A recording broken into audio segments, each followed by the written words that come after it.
Eusko Jaurlaritzako Berdintasun, Justizia eta Gizarte Politiken sailburu Nerea Melgosak zahar etxeak arautzeko dekretua moldatzeko agindua onartu zuen atzo. Egin duten testuan badira aldaketak zahar etxeetako moduluek esaterako gehienez ere 25 egoilarrekoak izan beharko dutela jarri dute. Arta zuzena ematen duten langileen ratioa handitu egingo da. Hainbat agentziaren arabera 115 egoitza berriei ere jarri nahi zaie muga. 150 egoiliar baino gehiago ezingo dituzte hartu. Babestu elkartearen Bizkaiko egoiliarren familiartekoak batzen dira. Elkarteko eledun Xavier Monrealek adierazi du irakurri dutela dekretu eraberritua eta aurrekoaren antzekoa iruditu zaiela. Hau da eskasa harta on bat bermatzeko. Aurrez ere salatu baitituzte dekretu horren mugak. Bestaldetik LAB sindikatuak atzo jakinarazi zuen epaile batek ebatzi duela eskubide osokoa dela Nafarroako esku hartze sozialeko lehen hitzarmena, izan ere atzera bota ditu patronalaren inpugnaziorako argudioak. LABek sindikatu nagusia den heinean epaiaren aurkako helegiterik ez jartzeko deia egin dio patronalari egoera bidegabeki luzatu ez dadin. Eguerdion guztioi, 12 pasata iritsi da gurean gaur magazinari heltzeko unea. Gaurkoan gizarte gaiak hizpide. Zahar etxeetako langileek urteotan askotan azaldu dute ezinegona ematen duten hartaren kaltearengatik lan baldintzak hobetzeko eskatzen ari dira eta ratioetan ere aldaketak nahi dituzte, argudiatuta orain ez dutela izaten aski astirik egoiliarrak ondo hartatzeko.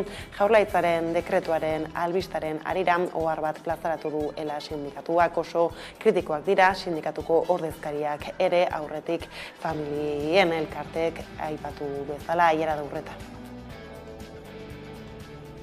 Pandemiak agerian utzitako egoera kritikoaren ondorio senideek eta langileek behin eta berriz egindako aldarrikapenen ondoren lakuak egoitzei buruzko beste dekretu bat iragarri du. Dekretuaren arabera, 150 egoiliar egongo dira gehienez egoitza bakoitzean, eta zuzendeko harretako langileen ratioak 1,5 handituko dira. Horrez gain, gaueko harreta bermatzeko eta zaintza aringarriak hobetzeko irizpideak badira testu eraberrituan. Izan ere, Araban, Bizkaian eta Gipuzkoan foru aldundien ardurapean daude ezaretzeak, baina herrialdetik herrialdera bada aldaketarik, baita egoitzetik egoitzara. Egun, gabeziak daudela gerikoa da eta horiei aurre egiteko asmoz dekretu berria ondu du lakuak. Baina eragileen ustez ez da nahikoa. Dekretuak Arabako, Bizkaiko eta Gipuzkoako 450 egoitzari eragingo die, eta 6 urte izango dituzte reforma horiek egiteko. Erresidentziak 3 urtean behin ebaluatuko dira modu integralean. Hala ere, dekretuak bereizketa egiten du oraindik eraiki gabe daudenen eta egun sablek daudenen zentroen artean. Dagoeneko martxan dauden erresidentziek plazen muga ez dute errespetatu beharko. Aipatu bezala, eragileen ustez dekretua ez da nahikoa, hala babestu elkarteak dio aurrekoaren antzekoa dela.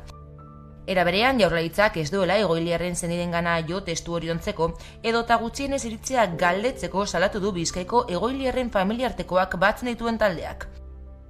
Eta sindikatuak ere kritiko agertu dira. Elako arbidez adierazi duenez, azterketa sakon baten ondoren baloratuko du zeheki edukia. Hori bai salatu du edabiden bidez izan duela testuaren berri, baita dekretu egiteko bidean sindikatuari galderak eginez izana. Bestalde, LABek uste du dekretua ez dela nahikoa sektorean dauden beharrak asetzeko, eta Jaurlaritzak alde batera utzi dituela langileen aldarrikapen historikoak. Bestaldetik elak iragarri du 6 mobilizazio egun egingo dituela Bizkaiko etxeko zerbitzuan ekainaren 19an, 22an eta 26an, eta uztailaren 3an, 10an eta 18an egun horiek aprobetxatuko dituzte, salatzeko erosalmena galdu dutela Komisiones Obrerasek eta UGTek martxo amaieran patronal nagusiekin sinatutako hitzarmenaren eraginez.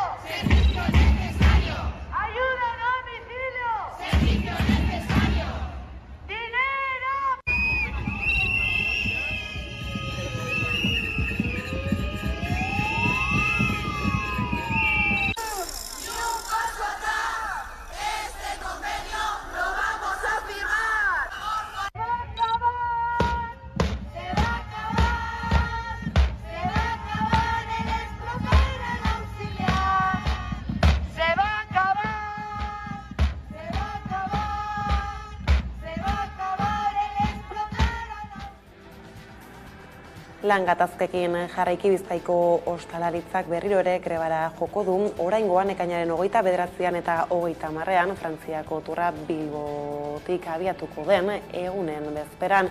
Lan hitzarmena berritzeak exijitzen dute eta patronalaren blokeoaren aurrean lanuztea egingo dute modu horretan. LALAB, Comisiones Obreras eta UGT sindikatuek deitu dute lanuztera eta gaurkoan langileen ordezkariek agerraldia egin dute Bilbon euren aldarrikapenen eta mobilizazioen berri emateko. Eskatzen dugu batik bat esertzea negoziatzen. Patronalari eskaini diogu formula ezberdinak KPIaren helburu hori lortzeko. Eta hala ere ez dago inolako kontraproposamenik. Egun horiek oso garrantzitsuak dira sektorearentzat, turra datorrelako gure herrialdera, eta espero dugu edo estimatzen da egun horietan hotelen okupazioa erabatekoa izatea. Beraz, hori inziditzea espero dugu eta ebai egungo gara taldeak dauden ekipoetan, hoteletan barkatu.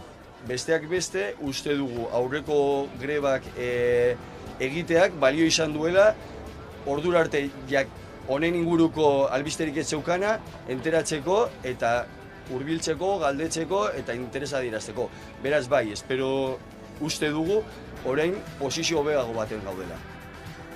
Ordea Osakidetzak garbiketarako azpikontratatzen dituen beharginek greba mugagabean jarraitzen dute, duela 2 hilabete baino gehiago lanuztea abiatu zuten hitzarmena betetzea eskatzeko. Hau da garbitzaileen lan baldintzak Osakidetzako beharginekin homologatzeko. Aiara Daurreta. Osakidetzak garbiketarako azpikontratatzen dituen beharginek greba mugagabean jarraitzen dute. Duela 2 hilabete baino gehiago lanuztea abiatu zuten hitzarmena betetzea eskatzeko. Hau da, euren baldintzak Osakidetzako lan baldintzekin homologatzeko. Lan baldintzak Osakidetzako langileekin homologatzea helburu duten ituna lortu nahi dute. Izan ere, salatzen dutenez, baldintza horiek adostu zituzten sindikatuek enpresarekin eta Osakidetzarekin. Baina orain Osakidetzako zuzendaritza homologazio printzipio hori hausten ari dela diote. Bien bitartean, Osakidetzaren hitzetan ez dagokio berari berea ez den pertsonalaren lan baldintzak negoziatzea.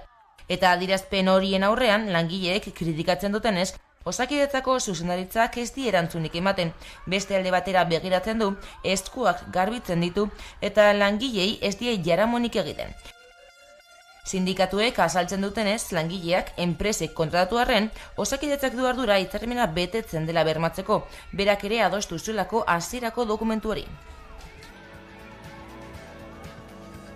Osakidetza aipatu dugula, mahai sektorialaren bilera bat deitu dugu honetan Osakidetzak sindikatuekin. Helburua da azaltzea udan nola antolatuko diren lehen arretako zentroak eta etengabeko arretako guneak. Iazko urritik bileretara joan barik ziren, Satxe, LALAB, Comisiones Obreras eta UGT sindikatuak, baina honetara joan egin dira. Dena den Osakidetzari eskatu diote, bileran euren eskaerak eztabaidatu eta aintzat hartzeko, tartean garapen profesionalaren azken zirriborroa erretiratzeko eta transfusio zentroen auzia bideratzeko.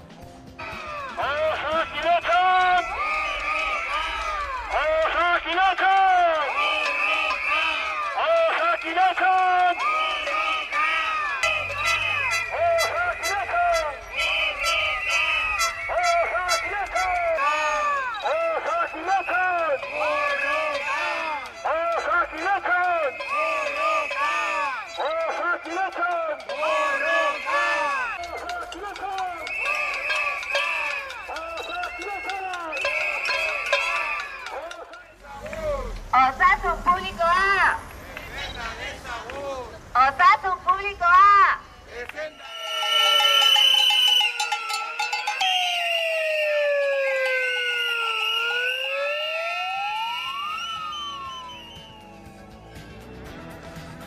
Aldiz Michelineko zuzendaritzak 1.500 euroko paga eta inflazioarekin lotutako soldata igoera eskaini dio lan batzordeari. Zuzendaritzak egingo duen azken proposamena iragarri du honekin batera. Sindikatuek langileekin eztabaidatu eta bozkatu behar dute azken proposamen hau. Hala erabaki dute sindikatuek elak izan ezik behintzat 72 orduko epea dute zuzendaritzarekin lan hitzarmenaren proposamen hori onartzeko edo baztertzeko badi. Astearte honetan Michelineko estatuko lantegi guztien ordezkari sindikalak bildu ziren Burgosen zuzendaritzarekin, Lasarte Oriako sindikatuak izan ezik. Lan hitzarmena negoziatzeko bilera goizeko 11etan hasi zen eta arratsaldeko 8 arte etzen amaitu. Zuzendaritzak 5 proposamen egin ostean, sindikatuek erabaki zuten egindako azkena langileekin eztabaidatzea eta bozkatzea. Azken proposamen horrek 3 hobekuntza dakar. Soldata egoera KPIa lotzea, 1.500 euroko paga lan hitzarmena sinatzeagatik eta team building jardunaldien desagertzea. 72 orduko epea dute langilei proposamena aurkezteko, eztabaidatzeko eta bozkatzeko. Ostiral honetan erantzun bat eman beharko diote zuzendaritzari. Michelin enpresak dioenez, hau da egingo duen azken proposamena. Bestalde, sindikatuek lan hitzarmena onartzen ez badute, ekainerako aurre ikusitako greba egunak aurrera eramango lituzkete. Hau da, ekainaren 19 eta 23an Michelineko lantegi guztiek greba eguna egingo lukete. Gaizlatuta berriz lehortea apur bat hobetu da, baina zerealaren galerak handiak dira Nafarroan. Kaltetutako 40.000 hektareetatik 31.428 nekazaritza asegurua dute. Maiatzaren 2an bildu zen azkenekoz lehortearen maila Nafarroan eta hortuz geroztik han hemenka izan diren ekaitzek eta euriteek apur bat leundu dute lehortearen lorratza. Idorreko laboretan batik bat gari eta garagarruztan kaltea eginda zegoen eta galera handia da. Aldiz, egoera zertxo baita arindu da ureztatzen diren laboretako eremuetan, batez ere ondorengo astetan ura beharko duten barazkiei begira. Nafarroako zekale uztaren puxka handi bat galdu eginda udaberrian ukandugun lehorteagatik. Galerak 40.000 hektariatan izan dira, horietatik 14.000 herriberan, 8.800 erdikaldean eta 7.000 lizarraldean. Herriberan amaitu da egindako lursail guztien peritazioa eta batez besteko gariaren 180 eta garagarraren 175 kaltetu dira. Une honetan, arreta udaberriko eta udako kanpainen egoeran eta bilakaeran jartzen da. Tomatea, kalabazina edo babarrun berdea erraterako. Baina baita, udazken neguko barazkien kanpainan ere. Uztaian eta buztuan landatzen hasten baitira, brokolia, azalorea edo orburuak bertzeak bertze. Finitzeko erran beharra da, azken euriteek nabarmen hobetu dutela bazka eta larre erabilgarritasuna Nafarroako iparraldean. Eta hortaz, bazka kanpaina ona espero da.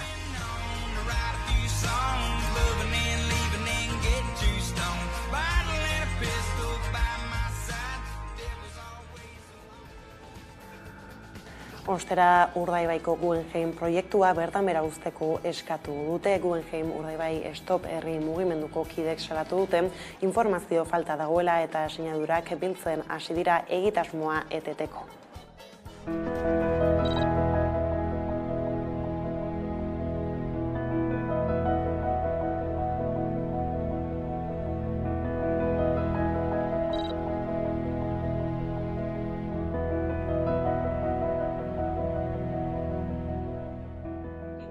Zertara jokatzen ari den administrazioa, baina administrazioaren gandik ez gabiz inolako erantzun garbirik jasotzen. Inork ez dugu lertzen olako eremu babestu batean, horren beste babes lege dituenean, ze ez dira bat edo bi. Kontutan eduki behar dugu, mundu mailan, Europa mailan, estatu mailan eta autonomi mailan egunean dauden legeak babesten dutela ingurumen hau. Eta badirudi legeak egiten ditugula, eta arro sentitzen garela legeak egiten ditugunean, eta telebistan agertzen gara lege horiek sinatzen eta aurkezten, baina gero ez ditugu errespetatzen.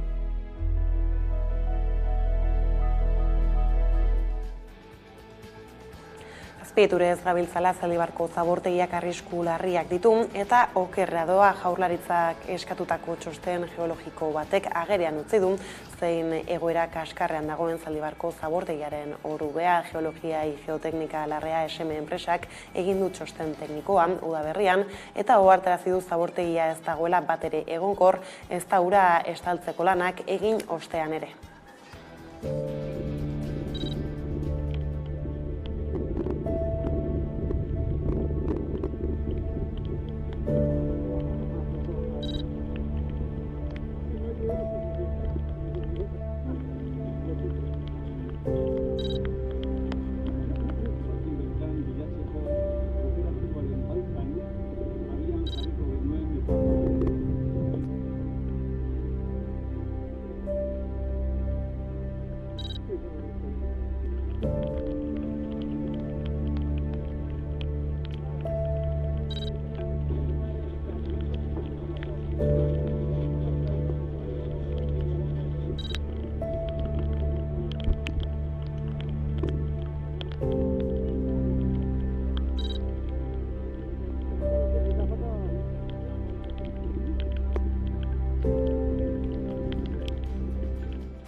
Abiadura handiko trenari helduko diogu orain jarraian, izan ere Espainiar Estatuko presidente Pedro Sánchezek uztailaren lehenean hartuko du Europako Batasuneko Kontseiluko presidentetza, bozetako kanpaina aurrean martxan dela. Testuinguru horretan Iñigo Urkullu Jaurlaritzako lehendakariak Sánchezi eskatu dio Atlantikoko makroeskualdea lehenesteko.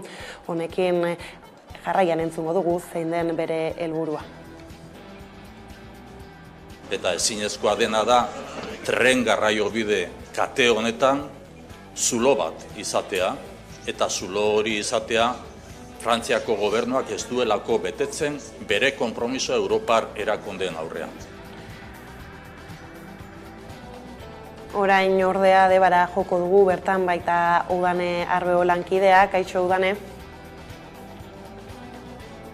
Badirudi arazoak ditugula, beraz aurrera jarraituko dugu. Izan ere Deban aurkitzen da hain justu Europako batzordeak eta Europa Nostra erakundeak Debako zubiaren birgaitzea ingeniaritza zibilaren adibide bikaina delaren erakustaldia, iritzi eta ondararen arloko saria eskaini diota hain zuzen ere irailaren 28an banatuko dituzte sari hauek Venezian, zehazki ondokoa da sarituko dutena. Europako batzordeak eta Europa Nostrak Debako zubia birgaitzea ingeniaritza zibilaren adibide bikaina dela onartu eta Debako zubia birgaitzaren proiektu aukeratu dute Europako ondarea 2023 sarien irabazletako bat izateko. Saridunek 10.000 euroko dirusaria jasoko dute eta Europako ondare sarien ekitaldian omenduko dituzte irailaren 28an, Veneziako Palazzo del Cinema aretoan. Guztira 21 herrialdetako 30 proiektu saritu dituzte edizio honetan. Historia luzea du zubi honek, atzera eginez Doneiako bideko erromesek eta inguruko bizilagunek Deba ibaia gainditu behar izan zuten txalupa pasabide batean edo errepidean gora Sasiolaraino. Harik eta 1876an Antonio Cortazarrek Mutriku eta Debako ertzak lotu zituen arte. Lasturko Arrobitik datorren kare arrizko egitura horrekin. Kare arrizko egitura hori zuraren gainean dago, seguraski aritzaren gainean zimendatzeko. Hala ere 2018ko uztailaren 5eko goizaldean herritar asko hartarazi zituen zarat handi batek. Harriak bata bestearen gainean irristatzen hasi ziren eta zubia kolapsoaren ertzean geratu zen. Berehala itxi zuten trafikoa eta Gipuzkoako Foru Aldundiak bere gain hartu zuen haren birgaitzea, bizilagunen pasabidea ziurtatuz eta ondarearen kontserbazioa bermatuz. Lehen larrialdi fasean funtzio bikoitza betetzen zuen egitura bat ezarri zen, zubiari eustea kolapsoa saiesteko eta oinezkoentzako erabilera bermatzea. Proiektu honetan oso garrantzitsuak ziren baliabide osagarriak berariaz egokitu eta diseinatu ziren zubi hori birgaitzeko. Behin egonkortasuna ziurtatuta birgaitzaren proiektua lantzen hasi ziren, eta lan horretarako 19. mendeko zubiak eraikitzeko teknika ahaztuak aztertu behar izan ziren. Azkenik gangak desmuntatzerak izen aldez aurretik arlandu bakoitza zerrendatuz erdiko pila berreskuratuz eta 2 gangak berrereikiz. Deba eta Mutriku herriak berriro lotzeko aukera eman duen obra izan da hau.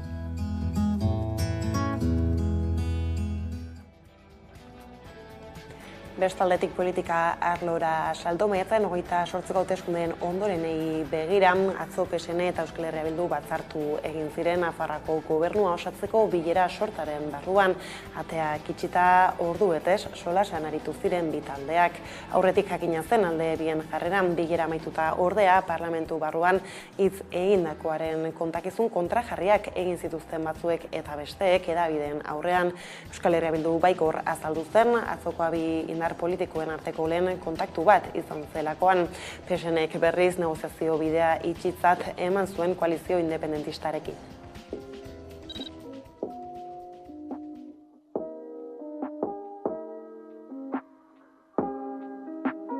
Les hemos dicho claramente que queremos liderar el próximo gobierno de Navarra con María Chivite a la cabeza y que lo queremos hacer conjuntamente con nuestros socios actuales, con Geroa Bai y con Contigo Zurekin, y que no vamos a negociar ningún gobierno con ellos ni van a entrar en el gobierno de Navarra.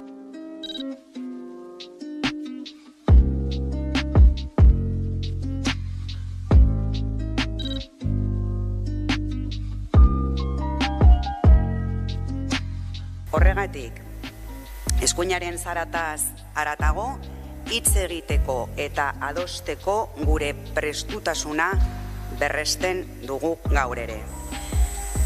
Era berean, Txibiteri Nafarroko gobernuaren lidergoa dagokion bezala, PSN lehen indar aurrerakoia delako, Joseba Asironi dagokio Iruñeko udalaren gobernua lideratzea. Eta bukatzeko, guretzat lehentasunezkoak dira edukiak. Herritarren eskubideak eta ongizatea, zerbitzu publikoen defentsa, Nafar guztion ongiaren defentsa, gutxi batzuen privilegioen gainetik. Eta gaiz aldatuta Nafarroatik ere zonifikazioarekin amaitzeko aldarria dakar Nafarroa oinezen abesti berriak. Andra Mari Ikastolak prentsaurrekoan aurkeztu ditu astearte honetan aurtengo Nafarroa oinezen abestia eta bideoklipa, baita San Ferminetako oinez txokorako prestatu duten egitaraua. Nafarroa oinezeko aurtengo hitzordua urriaren 8an izanen da Etxarri Arana zen. Eta dagoeneko aurkeztu dute kanta eta bideoklipa Nafarroa osoan bai lelopean. Joseba Tapiak sortu du musika eta Maialen Arzaiusek egin du letra. Baina Olaia Intziarte, Nerea Arbiti, Maider Ansa, Leire Letu eta Kristina Arantzabe izan dira kantariak. Abestiaren gakoa zonifikazioa salatzea izan da. Mezua garbia da, bai? Nafarroa osoan euskara ofiziala izan nahi dugu. Eta letran ageri den bai eta ez jokoarekin Nafarroaren zonifikazioa eta banaketa salatu nahi dira. Doinu dantzagarriak dira, niretzat oso Joseba Tapia ere da, entzun dut oso atzetik, nahiz eta berak ez abestu, bai arregloak eta bai melodiak sortzeko era oso bereizgarriak dira guretzat. Egia da, entzun duzula bitan eta sartzen zaizula barruraino eta nahiz eta ez gogoratu letra osoaz, estribilloa oso joko polita iruditzen zait eta hori iruditzen zait kristana bestia. Bideokliparekin batera San Ferminetako oinez txokoare aurkeztu dute. Takonerako arnasgunean. Jatekoa, edatekoa, merchandisina eta noski izanen diren kontzertuak ere iragarri dituzte. Horien artean Brigade Loko, Sofokaus, Nafarroa 1512, Onkixin, Ixaxakara, DJ Bull edo Baietz taldeak izango dira. Aurtengo hitzordua beraz, urriaren 8an Etxarri Aranatzen.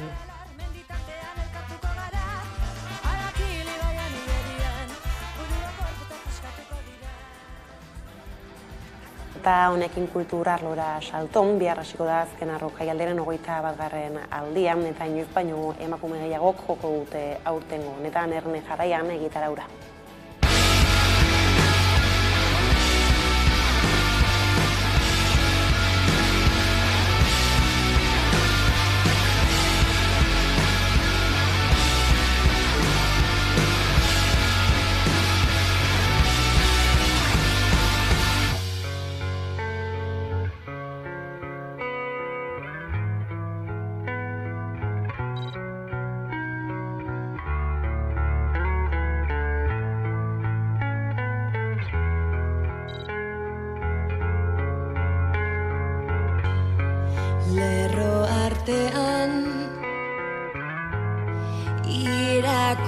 gelditzen dena, ez da bai da esan gabe.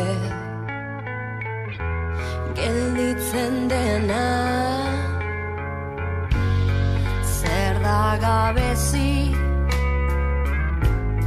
hori ezpada dena, ez dudana zidatzi dut nire. Eta horrela iritsi da gurean gaur magazinaren lehen atalaren bukaeran, eguneko elkarrizketa nagusiari bide emateko gaurkoan hezkuntza legea izango dugu hizpide, beraz ez zaitezte urruti joan, laster baikara bueltan.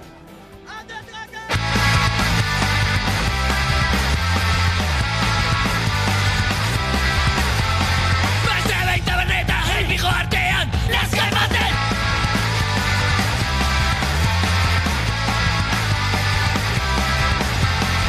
Kaixo, agua, tutai konnichiwa!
Bada 12:00 iritsi direla, heldu zaigu eguneko elkarrizketa nagusiari heltzeko unea, horretarako hemen dugu gurekin Asier Etxenike, Hezkuntza Plazara ekimeneko kidea. Ondo etorri.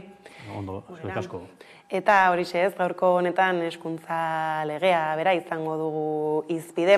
Hortartean ez, badirudi proiektuak beste langa bat gainditu duela ez, azken egunotan batzordean izan diren elkarrizketa eta tira ez, norbanako, zein eragileen ekarpenekin, oraindik ostiralera bitartere hor bada ez, tarterik, tira, eztabaidatzeko eta ekarpenak egiteko ez dakit, egunotako bilera hauek jarraitzeko astirik izan duzuen, zelonako balorazio egiten duzuen bilera hau ez?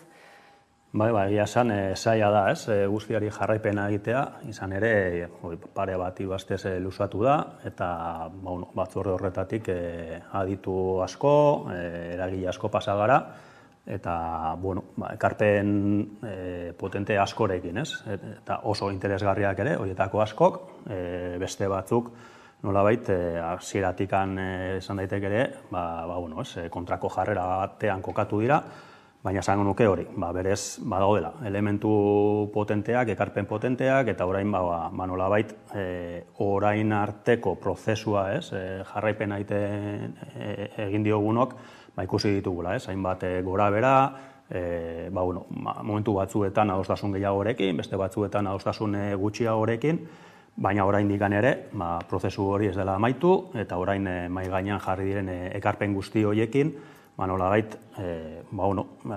jarraituko dugula ekarpen horiek egiten, ahalik eta, guk hezkuntza plazaran hasieratik esan dugun bezala, ahalik eta legerik onena eskuratzeko, jakitun, ari garela eremu batean, zentrala dena guretzat, hezkuntza eremua herri baten berreraikuntzarako eta bar, zentrala den eremu badela, eta horra adostasun zabalak eskuratu nahi balin badira, eta ez askotan alderdiei edo eskatzen dieguna, interes partidistetatik arago joateko, eta adostasun zabalak eta ez egotea legislatura batetik bestera halako legeak aldatzen, horrek eskatzen du, nolabait guztiok nahiko genukeen legerik onenaren parte horretatik edo,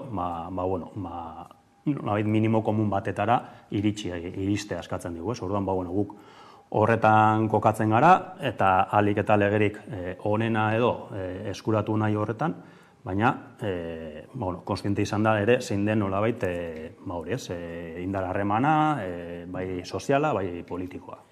Gainera izan diren batzarretatik ezkexan nagusiak bai etorri dela lotuta segregazioaren aferarekin, euskararekin eta baita ere publikotasunarekin, aipatzen genuen ez, nola oraindik ere bidea baduen egiteko legeak ere ez, hildo hauetan bere orokorran jasotzen denarekin ez, zer etorkizun espero dezakegu? Aipatutakoa, nik uste dut, gora bera ezberdinak egon dira, kritika edo jarrera ezberdinak ere bai, batzuk oso hasieratik erabat kontra kokatzen direnak, baina nik uste dut beste alde batetik ere, prozesu guzti honetan eta ez bakarrik legearekin, ikusi direla, segregazioaren eremua, matrikulazioak eta bar, gora bera batzuk, baina nolabait hobekuntzak eta ekarpen horiek badoazla neurri batean edo jasotzen, publikoaren eremuaz edo, aipatzen desuna, eta, zor gure ikuspegitik, eta nik neu, eskola publiko bateko kide izan da, uste dut evidentea dela, badagoela egon dela, azkeneko urteetan alako utzikeria bat, sare publikoaren inguruan, badaudela hainbat desabantaila, sare publikoa bera nola dagoen antolatuta, oso modu vertikalean, zentralizatua, burokratizazio maila oso altu bat, sentimendu hori hor dago eta palpablea da, horretan mugitzen garen guztion partetik, baina hori nolabait da egungo markoan, egungo legeekin sortutako egoera bat, hortaz, gure diagnostikoa hori izan da, argi daukaguna da ezin dugula termino berrinetan mantendu, eta horregatik nolabait lege proposamen honetan ere bai ekarpenak eta hori hobetzen joateko gure asmo guztia kokatzen dugu, eta horretarako guretzat konfigurazio berri oso bat ekarri barko luke, lege honek eskola publikoari ere bai beste posizio bat emango diona, eta nolabait irudikatzen dugun eskema horretan, nolabait geroz eta komunitariagoa izan hezkuntza sistema, geroz eta publikoagoa izango da ere bai, zentzu horretan. Orduan, uste dugu, termino honetan beharrezkoa dela, lege berri bat, norabide horretan joango dena, eta lege proposamen honetan badaudela jadanik euskarri batzuk norabide horretan urratsak eman ahal izateko. Bai, ez da gero kaletan ikusitugun protesta gehienak behintzat ez, sarearen publikotasun horrekin lotuak izan direla asko eta asko ez, azkenak behintzat ez, Euskal Eskola Publikoa Zahar, plataformak ditutakoak ez, azken iragan hasteko protesta horretan bestak beste ez, lege honek sistemen ahultzea, publikotasunaren sistema hori ahultzekarriko duela ez, hailen du zen horme zuen, hartan nola errepatu duzu permiso hori ez, haian esan dituzunetik tiraka? Bai, guretzat, publikotasunaren inguruan ere bai, inkluso eredu ezberdinak irudikatu ditzakegu, ez? Hori nola ulertzen dugun, eta esango nuke, aipatutakoa gaur egun daukagun eskema legalarekin, EAen dagoen hezkuntza legea nolabait, eskola publikoaz hitz egiten du, eta hori 30 urtetan ekarri duena, da gauza batzuetan mugimendurik eza, ez? Nolabait matrikulazio datuak hartzen bali maitu, azkeneko 30 urtetan, ehuneko 50 mantendu da, eta ekarri du ere bai gaur egun eskola publikoetan daukagun errealitate hori, ez? Hori, eta beste gauza asko ere bai. Hortaz, nolabait gauden leku horretan mantentzea guretzat horregatik, ez daukera bat, ez? Hobekuntzak behar ditugu, lege berri bat behar dugu, nolabait hori ere bai indartzeko, eta inkluso sare publiko hori nahi bada beste termino batzuetan, beste ezaugarri batzuekin ere bai, inkluso indartzeko, ez? Zor, konfigurazio berri guzti horretan guretzat badaude tresnak. Zentzu horretan gainera plan pilotu bat galdegin duzue ere ez, zergaitik? Guretzat bada esaten genuen, ez? Legea bada tresna bat, baina tresna honek bakarrik, inkluso legerik honen alortuta ere, bera bakarrik ez du ekarriko hezkuntza sisteman eta gure herrian behar dugun eraldaketa hori, ez? Eta hor, adibide bezala askotan jartzen dut D-eredua bera, ez?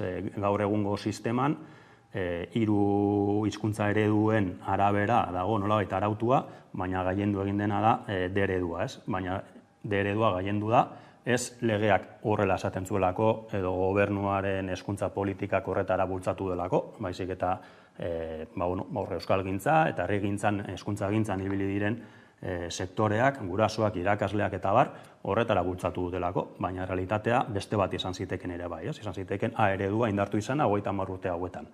Hortaz, kasu honetan ere bai, gure ustez, legeak oinarri minimo bat jarri behar du, baina gero ezinbestean, gure ikuspegitik, bai hizkuntza gutxituagaren aldetik, bai herri bezala, termino nahi balin bada hori, eskumenen ikuspegitik eta bar, ditugun aukerekin, ezinbestekoa da, impulso sozial hori eta administrazio publikoaren aldetik ere bai erantzukizuna, aurrera urratsak ematen jarraitzeko. Eta horretarako, aipatzen genuen, pilotaje horiek guretzat bada urratsak ematen hasteko tresna bat, zergatik legeak ez duelako errealitatea aldatuko egun batetik bestera, eta ez du nolabait magia eragingo, ez?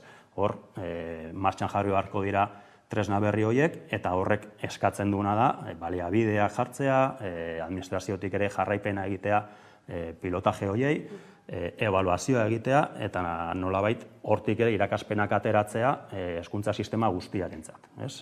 Orain arte, bereziki, neurri horretan ere bai, hezkuntza publikoaz, hezkuntza publikoaren barruan bereziki eraginda, euskalduntzean edo nolako elementuetan, baina lege berriarekin nolabait hezkuntza sistema osora hasiko gara interpelatzen, eta horretan, eta bereziki euskalduntzearen eremuan erronka oso potenteak dauzkagu. Hortaz, irakaspen horiek eta pilotaje horiek hezkuntza sistema osora zabaltzea ere erronka bada, eta orduan hor urratsak ematen hastea gaurdanik ezinbestekoa da.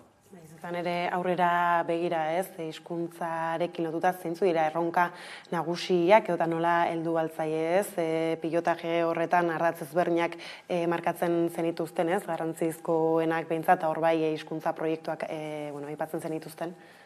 Bai, hor guretzat bi maila edo egon daitezke, ez? Batetik ikastetxeetan diseinatu eta garatu beharreko hizkuntza proiektuak, eta hor nolabait bada ikastetxeen ardura parte bat, baina ez bakarrik, ez? Hezkuntza sailak ere bai, horren garapenean, laguntzan, baliabideetan eta bar, erantzukidetasun partekatua badago, eta hori guztia bada momentu honetan, eta lege honen logikan edo esango nuke, hezkuntza sistema osora parte zabaltzen den politika bat, ez? Eta hori guretzat ja bada salto bat, ez? Orain arte ezagutu dugun errealitate horretatik.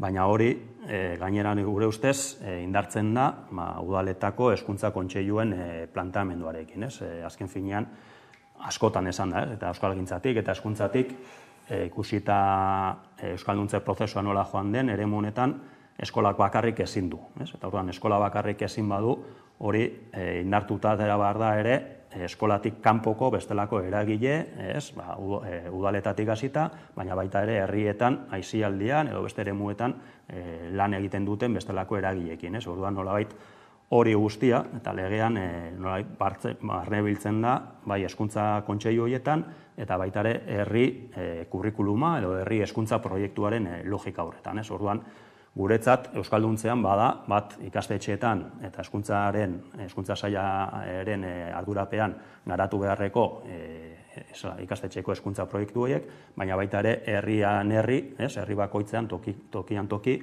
garatu beharreko herri kurrikulun edo herri hezkuntza proiektu horiekin. Izan ere, egin batean, lege proiektua bai barne biltzen duela aukera, udalerrietan, dauden eskola ezberdinen arteko batzordeak eratzarenak, aipatzen zenuen, alde batetik horrek hizkuntza proiektuekin lotua duen garrantzia, baina hala ere importantzia badu beste ildo batzuetan eragiteko.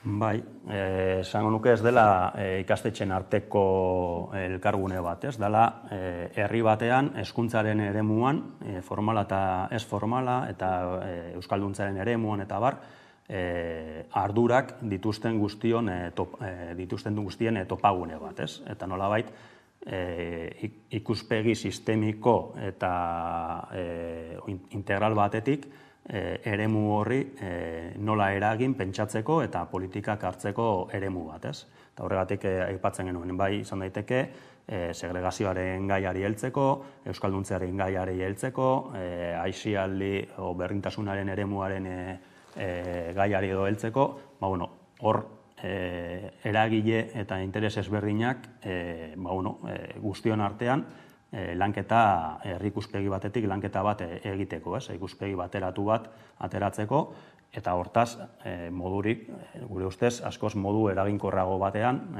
eremu horietan urratsak emateko. Gero bestaldetik aipatzen zenuen tarteka euskal kurrikuluma berritzeko behar hori, kasu horretan zein dugu egoera gaur egun?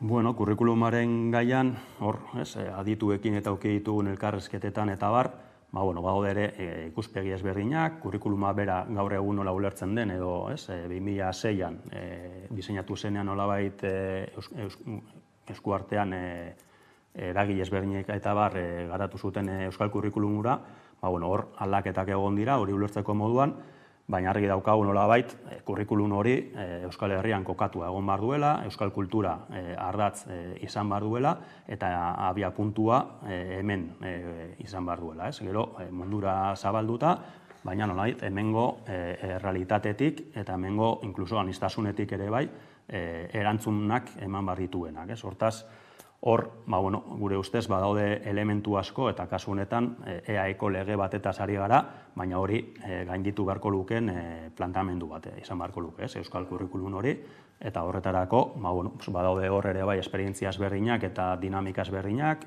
EU-tik hasita, eusko ikaskuntzatik hasita, da bar, bide horretan, norabide bat, kokatu dezaketenak, eta gure ustez egokia izan daitekeena eztabaida horretan.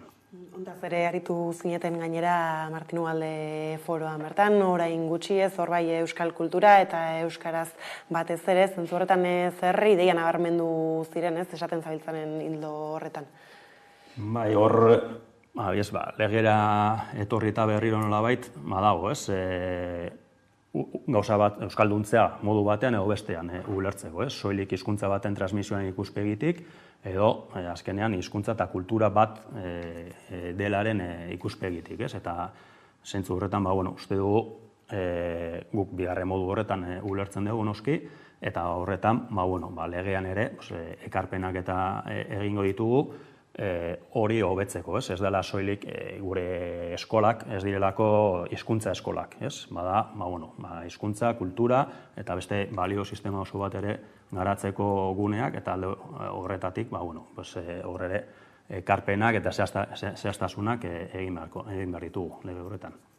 Gero gainera lehen nire aipatu duzu nola, esaterako Euskal Kurrikulumaren baitan eta barrain bat aditu ezberdinekin izan zareten, plan pilotua bera aurkeztu zenutenean, hortaz egin zenutenean, baita ere aipatzen zenuten asmoa bat zela bilera erronda eta ez hori zertan den, edo helburu horrek nondik doa zen?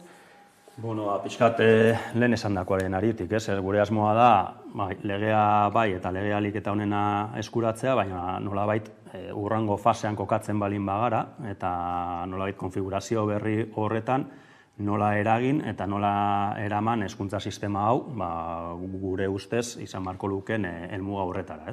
Orduan alde horretatik harreman ezberdinak eduki ditugu, dagoeneko egiten ari garen proposamenetan legeari begira ere bai, beharrezkoak ikusten ditugun zehaztapenak eta horria fruitu bat edo ematen ari dira, eta gero aurrera begira, azkenean lege hau tramitatzen den bitarte horretan, nolabait kanpora begira esan dezagun, gauzak ikustaraztea zailagoa egingo zaigu, azkenean legean eztabaidak neurri handi batean dena eramaten duelako, baina lanketa egiten ari da norabide horretan, herriz herri ere bai, aurrerantzean, pixkat elkarguneak sustatu, indartu, eta hortik, gure ustez, hurrengo hamarkada behintzat, hezkuntzan eman beharreko eraldaketa ikuspegi horretan, oinarriak jartzen, eta eraldaketa horretan urratsak ematen hasteko lehen bailen. Hasien gainera aipatzen zenura asmoa baden eragitea, alderdien arteko haikamika horietatik harago, edukian bertan eragitekoa, hain zuzen ere, eta zentzu horretan oraindik legeak berak egiteko duen bide horretan egiazko zerra aukera ikusi duzu aipatzen genituen hainbat helburu hauek benetan aintzat hartu daitezen. Guretzako agerraldian legebiltzarrean bertan aipatzen genuen, ikusten ditugu elementu positiboak, baina ikusten ditugu ere bai, elementu positibo horiek benetan aurrera egin ahal izateko, oraindikan zehaztapen batzuk, behar direla, hasi nola ebaluatuko den, euskalduntze B1, B2 aipatzen da, hori nola ebaluatuko den, guretzat ezinbestekoa da hori kanpo ebaluazio bat izatea, eta sistema guztien hobekuntzarako ere akuilu izatea, hor jasotzen diren emaitzak, edo hezkuntza zerbitzu hitz egiten denean ere bai, hor oraindikan zehaztapen batzuk falta dira, horren inguruko kontrolak, eta bar, orduan, hor guk proposamenak egin ditugu, eta joango gara ikusten, guk dakaguna alera horren barruan, nola lortzen dugun edo ez, lege hori bera hobetzen jarraitzea. Eta bukatze aldera agian elkarrizketa osoan zeharrez, bada hor orain galdetuko dizudana, baina aurrera begira guzti hauek aintzat hartuz gero zer nolako hezkuntza sistemarekin aurkituko gara hemen?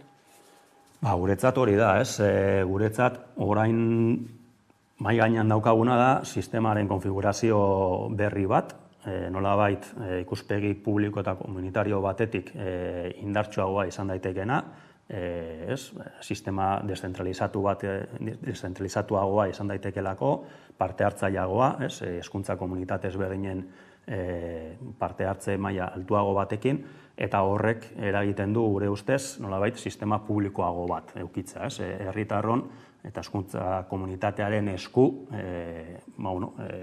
eskumen edo esku hartze gehiago edukiko dugun hezkuntza sistema oso batekin, eta gainera orain arte nolabait ituntze unibertsala izan den hori, eta horrek ekarri dituen desberdintasunak, mugak, barrerak eta bar, hori lausotzen joango direnak gutxienez, eta behintzat erantzungitasun sozial baten ikuspegitik exigentzia maila altuago bat ekarriko diona, eta beste eremu batzuetan ere bai ikusten hasi garen ere bai, 0-2ko aurreskola patzuergotan doakotasunerako bidea ematen hasi da, gure ustez, orain arte ezagutu dugun hori, hezkuntza sistema hori, hemendik 10 urtetara oso plantamendu ezberdin baten aurrean egon gaitezke, eta gu behintzat horretan lanean jarraituko dugu.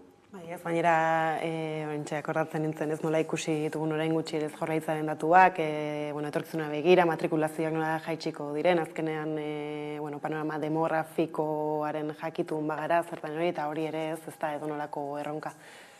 Horrek ekarriko du, batzuentzat mehatxu bat izan daiteke, eta depende hori nola kudeatzen ere aukera bat izan daiteke, izan daitekelako, ikasle gutxiago dauden neurrian, ratioak ere jeistea, eta hori aukera bada, hezkuntza kalitatearen ikuspegitik, baliabide gehiago jartzea ikasle bakoitzeko nolabait, lehen aipatzen genuen horretatik, gehiago behar duenari gehiago emateko. Bai euskararen eremuan, bai bestelako eremu batzuetan. Hortaz, jaitsira demografiko hori ere, gure ustez, baliatu behar dugu, hezkuntza sistema guztiain kalitatean urratsak emateko, eta publikotasun eredu horretan ere bai urratsak emateko. Ikusi beharko dugu ez, zerrenako bide hartzen duen guzti-guztionek, ez dakit zer gehitzerik nahi duzun, ala... Guretzat esan dakoa, orain dikan nolabait partida irekita dago, orain alderri tokatuko zaie beraien artean, jaso diren ekarpenak eta guzti horrekin negoziaketak egitea, emendakinak egitea eta bar, guk norabide horretan jarraituko dugula aldugun neurrian ere eragiten, eta ikuspegi kritiko batetik, baina uste dugu ikusita gainera panorama, estatuan ere nola dagoen eta zer etorri daiteken, importantea dela ere bai gure tresnak baliatzea beste hezkuntza sistema bat eraikitzen hasteko. Horixo, honekin hemen utzi behar dugu elkarrizketa hasier, mila esker horrekin tartetxo hau hartzearren, hurrengora arte. Eskerrik asko zuei. Eta orain jarrian eguneko solasaldiarekin bueltatuko gara.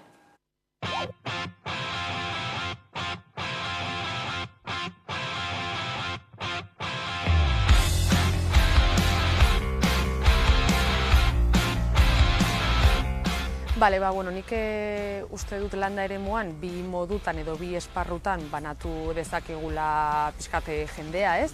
Lehenengo esparrua izango litzateke zuzenean landa ustiatzen duten pertsonak, ez? Eta hoiei aplikatzen zaie hitzarmen bat deitzen dela agropekuario, bale?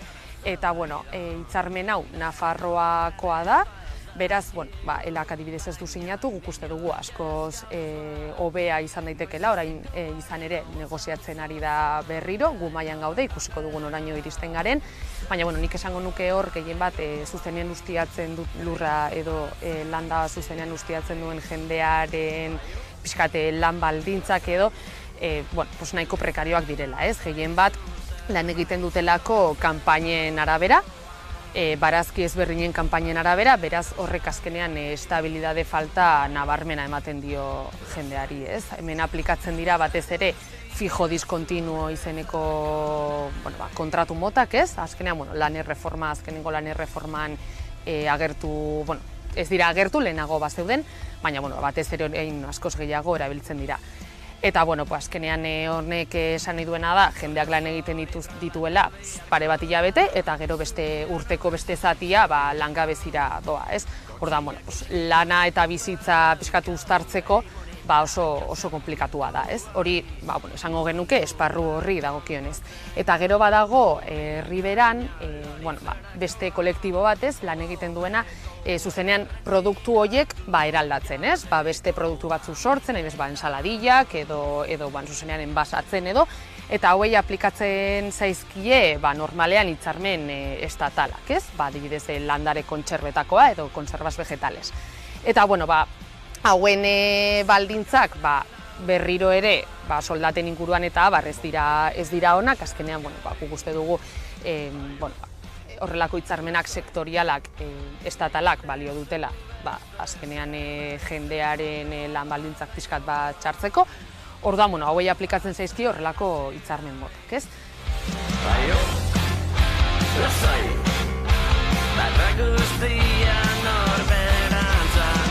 Langileak antolatu, aldundu eta borrokarako presa agertu direnean, hobekuntzak nabariak izan direla.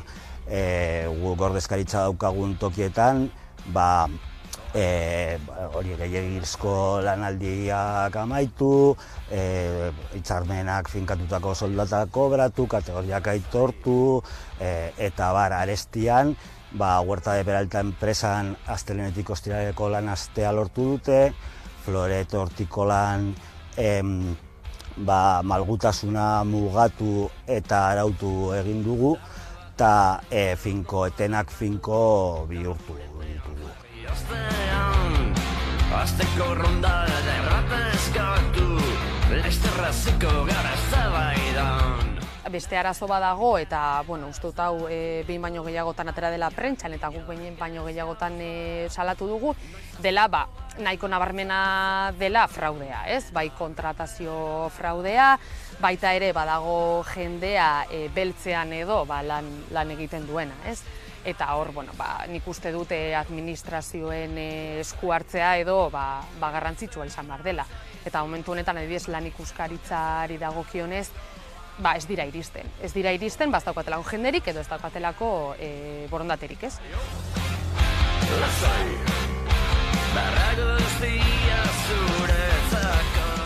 Nik uste dut azkenean, erantzuna nabarmena da baietz, ez? Azkenean gizartean rasismoa edo xenofobia badago egunerokotasunean, eta nik esango nuke horrelako esparruetan nun lana hain gogorra den, hainbat ordu eta estabilidade falta hori nahiko nabarmena den, batez ere migrantei, benetan txartu daude, ez, pertsona hauek, migrantei benetan eragiten die, ez. Guk dakigunaren arabera, batez ere hobeto ordainduen dauden postuetan, kapataza edo dena delakoa direla gizonak eta migranteak ez direnak, ez.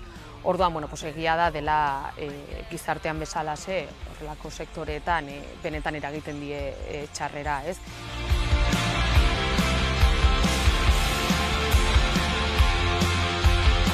Orain negoziazio mailan daben aldarrikapen nagusiak dira lanaldia murriztu eta kontrolatzea, biga enplegua egonkortzea eta finkoetenen kasuan kanpainan zehar etenaldietan edo soldata edo langabezia kobratzen dutela bermatzea. Iga, lizentzietan. Langile gehiengoaren jatorria aintzat hartu behar da. Eta orduan zor koloniala aitortu eta ordaindu behar du. Eta laga, lan osasunaren arloan, estres termikoaren kontrako neurri zehatzak eta garraio segurua. Lasai!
ordu bata iritsi dela heldu zaigu eguneko solasaldiari heltzeko unean, horretarako hemen ditut albo banatan, Zurine Rodriguez eta Fermi Rubiralda, ondo etorri biei. Eta tira ez, gaurko honetan hasiko gara hitz egiten nola zahar etxetako dekretua aldatzeko iragarpena egin duen Eusko Jaurlaritzak, behintzat ez, prentsan ikusi ditugun titularrekin badaukagu bideo bat prestatuta, entzungo dugu eta helduko diogu gaiari.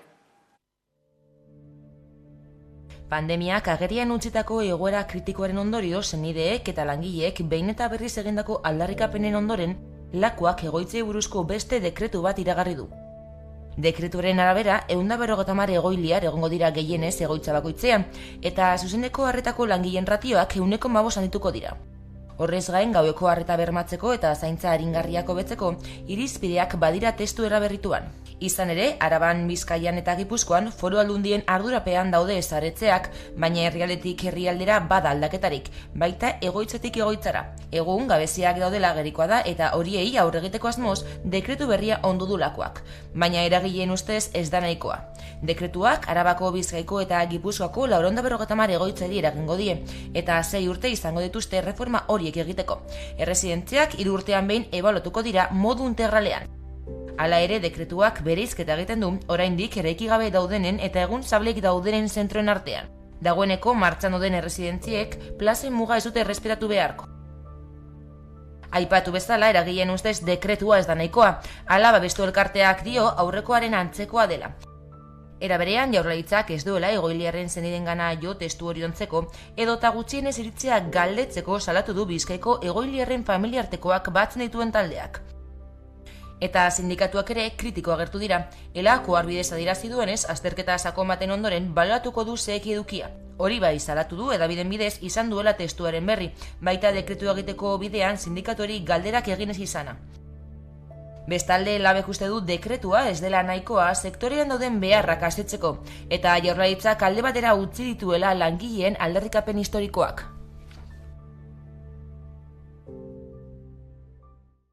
Jaurlaritzaren iragarpenarekin eragile ezberdinen kontrakotasunak azaldu dira, ez? Besteak beste egia da aldaketa nagusiak badirudi daudela eskutik lotuta egoiliarren kopuruekin, ez? Hala ere, bada esan duenik ez ardura nagusia badutena antolakuntzarekin berarekin, ez? Nola antolatzen den eta zein den zahar egoitzen eredua. Bai, nik uste hemen bi gauza dela. Bada dekretu beraren edukia, ez? Da horren aztertu dezakeguna, eta beste bada nola eta noiz etortzen da dekretu hau, ez? Eta lehenengo nik uste heldu behar diogula eta saldu behar dela zen biziki importantia da, ez?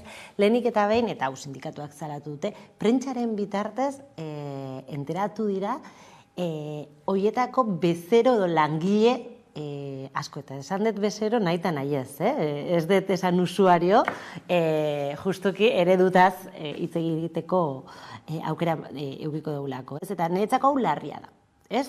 Zen erresidentzien kontua biziki importantia da, eta parte hartu beharko zuten behintzat prozesuan implikatuta daren agente guztik, ez? Eta hori da lehenengo eta behin.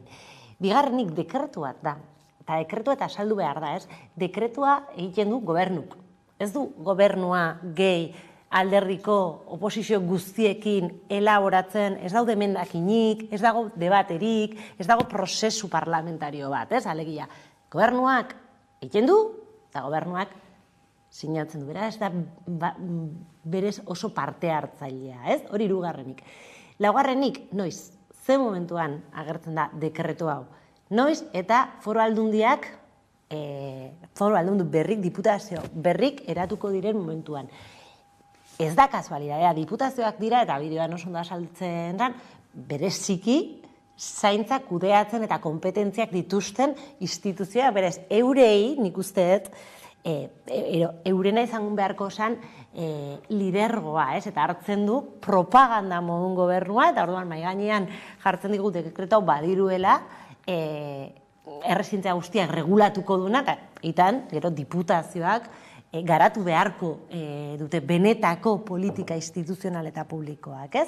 Hori laugarrenik. Eta bosgarrenik, ze momentun datorbe bai? Izugarrizko lizkar sindikal osteko momentuan, ez? Oain dala pare bat aste ikusi genuen nola Bizkaiko emakumeak lortu zuten konbenio berria sinatzea hilabetek eta hilabetek greba eta gero. Orduan honekin ikuste dut bilatzen dutela ere isiltzea benetan dagoen beste gora da. Hau da kontekstua, eta ontatzatuko dion nire kideari hitza, ez? Eta gero dago edukia, ez? Eta edukia ere, bueno, ikusi behar da, irakurri behar da, eta badirudi gauza on batzuk dakarratela, baina nire ustez berez asko ez da aldatzen. Ereduari ez diogu inongo erreferentziarik egiten, ez? Erresidentzian dagoen arazorik handiena da pribatuak direla, edo subkontratak direla, eta hori egiten du beste guztia, ez? Prekarizazioa, egoilarren tratamendua, eta guztia ez da aldatzen, ez da ematen publikotasunaren aldeko bide bat, ez? Orduan, nire ustez nahiko propagandistikoa da berria. Bai ez, ala eslatut ere hainbat sindikatuk, egia da esaten zenuen arira nola Eusko Jaurlaritzak azken finean jartzen dituen dira minimo batzuk, eta gero aldundi bakoitzak hartu eta garatzen du, baina badakigu ez, orain hartan behintzat zein formatutan garatu izan dituen Jaurlaritzaren agindu hauek. Zurinek oso ondo azaldu du, zentzok izan dira momentu honetan horrelako dekretua, zuka oso ondo azpimarratu duzun bezala, agertzeko arrazoiak, ezta. Niri dena den noizean behin gogoraraztea premisa bat gustatzen zaidala, eta zera da propagandistiko izan arren eta propagandistiko izatea baldin bada bere benetako arrazoia, hala edo nola da mobilizazioen ondorioetako bat. Esan nahi dut, honek beste arrazoiak probatzen duten bezala, mugitzen garenean edo jendean nolabait kalera ateratzen denean bere fruituak ematen ditu. Esaten denean ez du ezertarako balio, etxean geratu beharko, esan nahi dut, azken finean demokrazia horrela partaidetza sustatzea naiz eta kalean izan, greben bidez izan beharko edo bere fruituak ematen dituela. Eta nik uste dut hori esan beharra dago.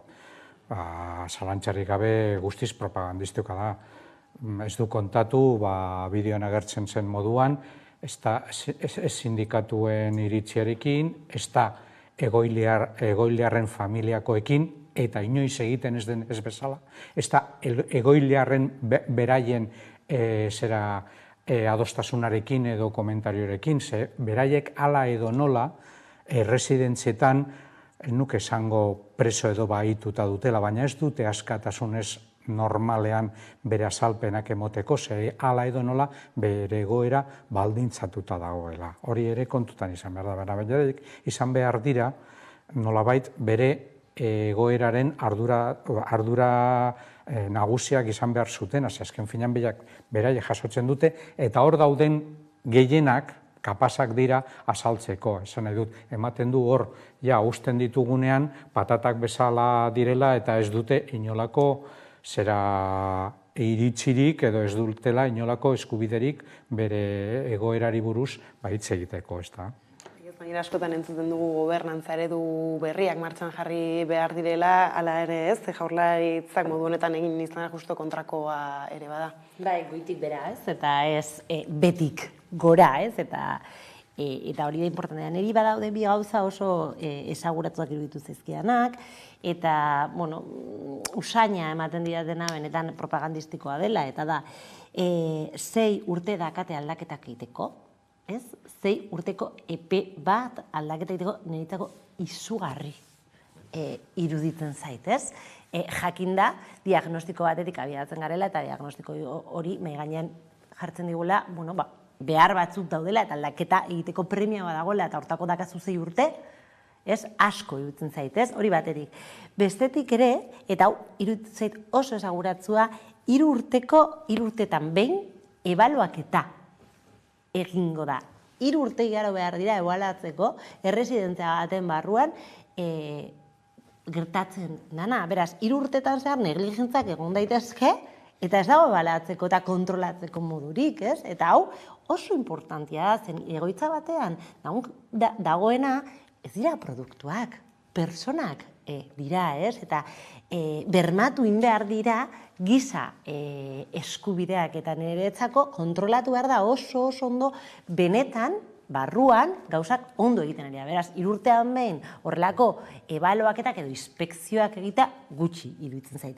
Eta beste puntu bat ere oso esaguratzua iruditu zaidana, eta da egiten dula sakabanaketa bat egoitza zaharren eta berrien artean, ez? Eta dekretu hau bakarrik eraikitzeko diren berri hortara abiatuta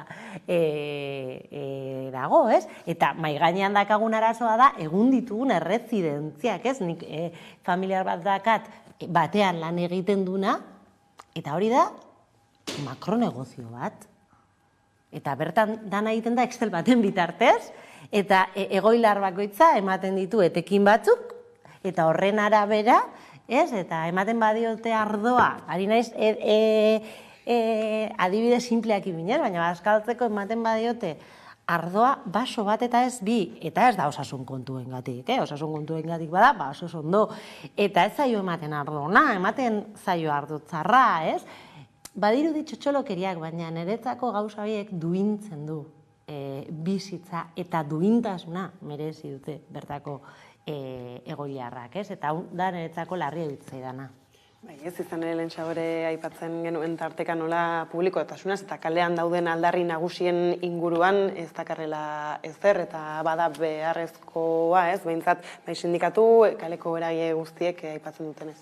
Argi dago, errotikan ez dute aldatzen hori kudeatzeko forma eta hori da berez aldarrikatzen den lehenengo gauza. Privatizazioaren bidean hartu beharrean kontrako bidea ezartzea, ez da, hori negozio gutza da. Soilik ikusi behar dugu zemotatako jabetza dagoen hoien atzetik, edo fondo putreak, edo osasun pribatuaren goi mailako erraldoiak, IMQ bezalako zentroak, berez gainera 6 urte horietan atontzeko epaia, esan nahi du, diru publikoarekin atondo egingo direla, plazak hainbat eta hainbat diru publikoarekin kudeatzen direla, zuzenean ala zeharkakoa, eta beraz hori oso importantea da, eta zurinek azpimarratu den bezala, azken finean pertsonak dira hor daudenak. Ni are esango nuke, hor egongo garen ez dakit guztiok, baina gehienok hor pasako garala. Beraz, nik uste dut, ez da txantxetako kontua, baizik eta guri inporta zaigun gai oso potoloa eta oso importantea. Lehentxagora aipatzen genuen nola aldundiek eurak daukaten eskumenik eta handiena, zeintza sisteman bertan, ez, eta oin, hauteskundeak eta gero, justu larunbatarekin, ez, osatuko direla hainbat erakunde ezberdin egia da, ez, agertzen zaigula panorama, orain arteko aginte berdinek jarraituko dutela aldundi ezberdinetan, beraz ez dakigu. Nik esako nuke zaintzen kontuera, txarrera gogoaz, ez, zeren dakagun eszenatokia ezberdina da. Oain arte, egia da, EAJ eta PSE egon direla instituzio guztietan, bere jarrera privatizatzailea izan da zaintzara begira, baina orain beste aktore bat sartzen da, biziki garrantzitsua dana, eta hori da Alderdi Popularra, ia da gobernutan badirudi ez dela sartzen, baina zerbait eskatuko du bere gain, eta nik uste dut hemen fiskalidadea dela da gauza bat, baina zaintza da beste bat, eta Alderdi Popularra ez daka bere iruditegian soilik privatizazioa, baizik eta zaintza izan behar da familian egin beharreko kontu hori. Ez da bakarrikan erresidentzia pribatuaren aldeko apostua, baizik eta emakumeak zaindu behar dute gurea delako fatua, eta niri hau beldurra ematen ditzen, errealidadea da hori, ez? Privatizazioa ekartzen du alde batetik, hemen esan deguna, ez? Egoilarren egoera hori duina ez izatea, baina privatizazioa ere dakar, erresidentzia hortarako nork joateko kapazitatea daka, ordaindu ahal duena, ordaintzeko kapazak ez garenak, zaintza hori ez da desagertzen, zaintza hori egiten da berdin. Nork egiten du? Nik oso argi dakat nork egiten dugu, eta normalean izaten dira, eta izaten gara emakumeok, eta hori da nik uste topatuko dugun eszenatokia, eta PPek horren atzean nik uste dut ere horren aldeko apostua egingo duela, seguro. Zori esatera ninduan nola eratuko diren gobernu berriekin ere, ez zaintzaren demokratizazioak berak itxaron egin beharko duen? Bueno, atzo adibidez, ekonomia kontseilariak esaten zuen ekonomia ustez baino hobeto zebilela. Nik ez dakit, jasoko den diru gehigarri hori zertan inbertituko den, izango zen nire lehenengo galdera, ez da? Azken finean, zuk uste baino diru gehiago lortzen duzunean, jakin behar dugu zertan inbertituko den. Dekretuari begira berriro ere, salatu eginda, badirudi, kasu batzuetan onartu egingo dela, enfermerak izan beharrean, auxiliarrei zera bide ematen zaiela.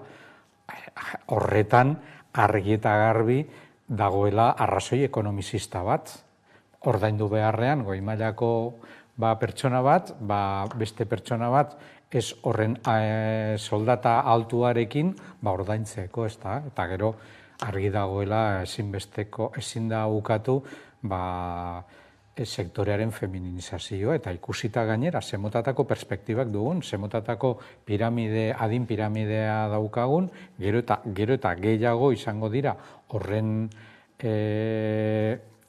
zaintzak behar izango dutenak eta gero zenbat jasoko duten horrelako kontuak, ez da? Etorkizunak iradokitzen dituen datu hauei begira ez, soluzioak nahiko murritzak badira.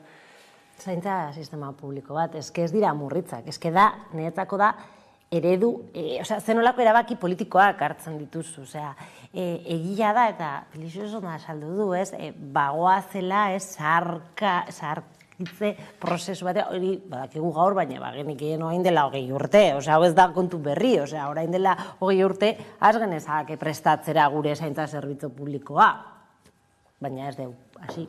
Ez dugu azizen, genikun emakume asko debalde esklabu modun zaintzen, eta gero bitartean enpresa batzuk sortzen. Ari ziren, honen inguruko etekina ateatzeko. Beraz, egiten dugunean marko bat, zeinetan asaltzen dugun, izugarrizko arazoa daukegu, eta noragoa, ez arazoa daukegu, arazoa sortu dugu. Zaintza beti hor egon da, eta beti errealidade hori egon da emai gainean, eta proposamen zehatzak daude, hor badago, eta bai sindikatua egin dute, eta mugimendu feministak proposamen hori egin du, zaintza sistema publikoa hortako, ez dakit, ez egin atzetea, eta diru hori eraman zaintzari, edo ez finantziatu eskola kontzertatuak, finantziatu zaintza sistema publikoa, egin daiteke, beste gauza bat nahia dagoen, desira dagoen edo ez dagoen, eta hortze dago niretzako klabea eta gakoa. Oso erreza da, pentsatzea zergatik zaintza publikoa bestea baino hobeagoa dela. Hau sortzeko edo pribatuaren arteko diferentzia da jabetza pribatuaren zatia. 15%, 20% hori da inbertitzea hor benetan behar dutenen zera horretan, edo poltsikoratzea pertsona batzuen zera, hori da diferentzia. Eta normalean ez beti, zaintza publikoan ratioak askoz txikiagoak dira, beraz hobeto tratatuagoak dira, ze besteetan ratioak askoz txikiagoa da. Eta nik ezagutu dudan gauzak, adibidez, denbora ez izatea, hautsak entzeko, ze minuturo ratioak zera gehitzen direlako horri esker, eta horrelako gauzak gertatzen dira, zera eramaten denean kudeak eta pribatu baten. Eta eskerrak, eta hau importantia esatea, nik uste eta pandemian ikusi genuen, errezintza pribatutan dauden langileak izugarrizko lana eta lan humanoa egiten dute, nik ezagutzen dut ondo bertan lan egiten duten batzuk askotan bere ordutegitik haratago geratzen dira trato izugarrizko humanoa ditu, eta horregatik ez da eklosionatu. Ez ereduagatik, ereduagatik eklosionatu beharko zen, baina askotan geratzen dira gehiago, edo ez tratatzen dute bere humanidade oso, baina hori ez du izan nahi horrela izan berdin, baizik eta bermatu beharko zen publikotasunetik tratu hori duintasunez eta askok, eta hau esaten dute sindikatuak oso ondo, zenbat emakume izugarrizko, bertako langileek izugarrizko arazo fisiko, psikologiko eta emozionalak dute, bertan lan egiten ari diren kondizioen ondorioengatik. Eta hori ere ez da osasun laborala, eta hau bai esan beharra dago, ez? Naiz eta izugarrizko gauzak egin, geho, ondorioak dare, ez? Eta ez da normala daren bajak eta dagoen frustrazioa sortzen zaie ikusten dutenean hor aurrean dituzten pertsonak behar den guztia edo behar den egoeratan zaintzen ez delako, edo posiblea ez delako, adibidez hori oso ohikoa da.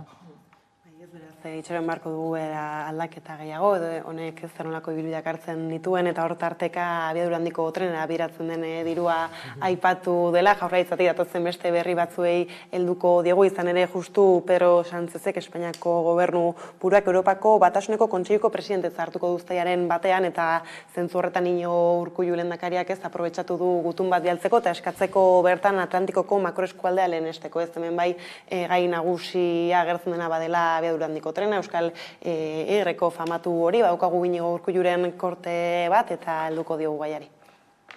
Eta ezinezkoa dena da, tren garraio bide kate honetan zulo bat izatea, eta zulo hori izatea Frantziako gobernuak ez duelako betetzen bere konpromiso Europar erakundeen aurrean.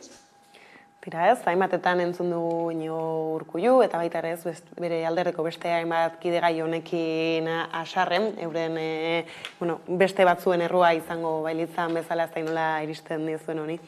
Bueno, eske argita gargi hemen daude bi bide, ez? Eta Frantziak ez du nahi, eta EAE nahi du, eta errekerre nahi du. Ja, baina eske Frantziak hartu behar du erakia, orduan egin dezakezu nahi duzuna, ez dagoela prioritatean, ez? Horrela esan zuen Macronek bere momentuan, ez? Claro, gulertzen dut Urkullu, porque azkenean bere proiektu estrella da, eta ziruden oztopo honekin ezela topatuko eta topatu da, ez? Baina niretzako ez da inongo zentzurik honekin segitzea, ez?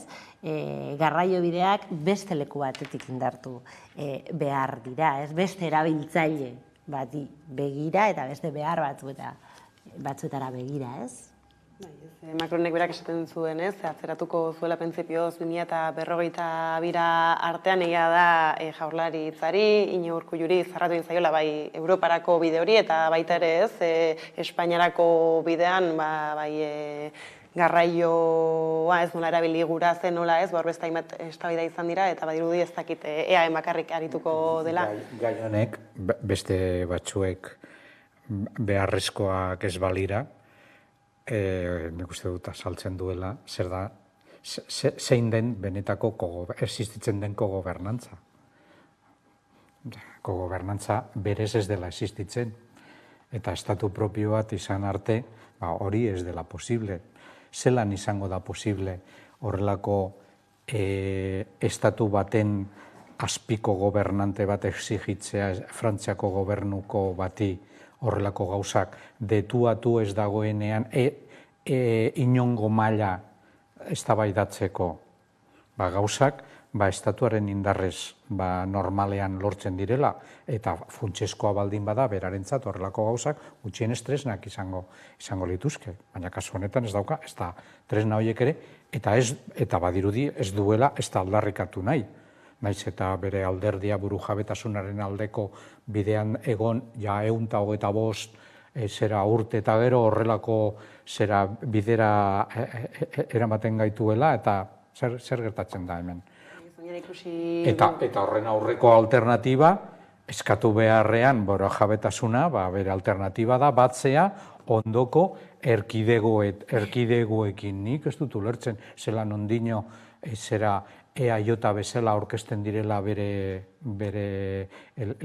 leman, ez da, bere izenean, ez dakit. Justu hori esatera ninjoan, ez? Justu presioa egiteko zer eta Kantabriako presidentarekin biltzen da, Asturiasekoarekin, tira ez, hor inguruko tankerako beste presidente batzuekin, ez? Ustez makroeskualde hori sortzeko presioa egingo duelakoan. Bai, eta aliantza bezala sortzen dute gainera, ez? Sortzen dute markoa barregarria da. Federalismo berria. Hoi da, ez? Federalismo berria. Bai, ez, badiru, holan ez, hartzen den estrategia ez da autonomikoa, ez da burujabetza, baina gainera saltzen digute aliantza, ni pixkat damalgarria, iruditzea esan da. Enpoderatu beharrean, hemengo biztanleak, horrelako gauzen atzetik aldarrikatzeko, zelan erkidego bat izan da, eta ez estatu mundu mailako errekonozimendu gabekoa, gertatzen direla horrelako gauzak dira, hoien kontsekutzeak erabakitzen dutenak, edo Parisen daude, edo Madrilen daudelako. Gero bada hor, abiadura handiko trenaren kudeak eta ez, bertoka nola tira ez azken albisteak asko badaude lotuta, hiriburu ezberdinetan egin nahi diren, lurperatu gura diren ez, gune horiekin eta bar, ez azken ez dakit ez, Gasteizen bertan ez, planak ere oraindik burutu gabe badirela, proposamenak egiten dira eta ez direla balizkoak oraindik ere. Bai, eta gainera ez, ari gara ez, izugarrizko eztabaida bat irekitzen, emergentzia klimatiko honi nola ingo diogun aurre ze beharrak ditugun, eta bestaldetik makro megaproiektu hauek, ez, eta inkoherentzia ideologiko eta diskurtzio handia da, ez, ari gara alde batetik, eztabaidatzen, ez, eguneroko garraio publikoa doakoa izan behar da, bermatzeko bere erabilera, ez, autoari limiteak ipini behar diogu, eta aldi berean, ez, horrelako masko strukturak sustatzen egia, izugarrizko dirua kostatzen dutenak, gainera, noiz agigatuko diren ezakigu, hau da, Egiptoko piramideen faraonismo horren baitan dauen ez dakit, igualiko gea eta ez dugu ikusiko, ez, orduan, ez oso kontradiktorioa da oroar, ez? Koherentzia baina hipokresia itzera erabiliko nuen. Nik uste dut oso bere hildo politiko, estrategiko eta ideologikoarekin oso koherenteak dira. Hori da arazoa da, ze gauza batzuk ezin dira aurrera eraman, eta bide horretan jarraitzen badugu, aldaketa klimatikoak eramango gaitu, desagertzera mundu honetan, zuzenean. Eta hori ez da, ez dakit, zientzia fikzion edo horrelako kontuak aipatzea, baizik eta benetan gerta daitekena.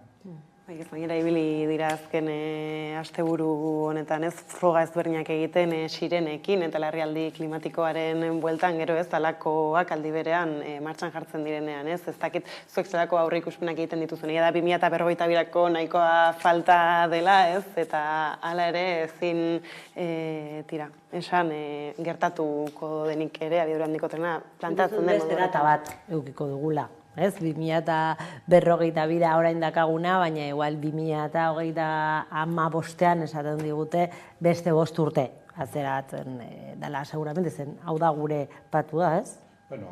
Bitartean tren geltokiak egingo dituzte, eta hori da azken finean importanteena, ez da? Zelan lortu adibidez bilen, ez dakitzen bat metro kuadro kriston eraikuntzak egiteko. Inaugurazio horien zain geratuko gara. Justo urrengo ez dakize motatako teskundeen atarian, ez da? Eta makro azpiegiturez, makro jaialdietara edo begira ez, Bilbora gatoz bueltan izan ere, badugu aurki turra eta turraren bueltan ez, hainbat eta hainbat gatazka badabiltza pizten eta tarte horretan badaude ez, beste hainbeste piztuta badaudenak, eta hor badabat ostalariena eurena ez da, ostalarien borroka justu baturraren atairako 29an eta 30an grebarako deia egin dute, badugu Janire Ornes kameraren beste aldean, elako ostalaritzako arduraduna, kaixo ondo etorri gurera. Kaixo, egunon. Egunon tira ez, borrokan badaran mazazue hainbat eta hainbat denbora, ala ere ez, beste indar bat jarri duzu eturraren atarirako, agian hasteko konta iguzu Janire ez, zerrekarriko duen turrak zuen sektorera?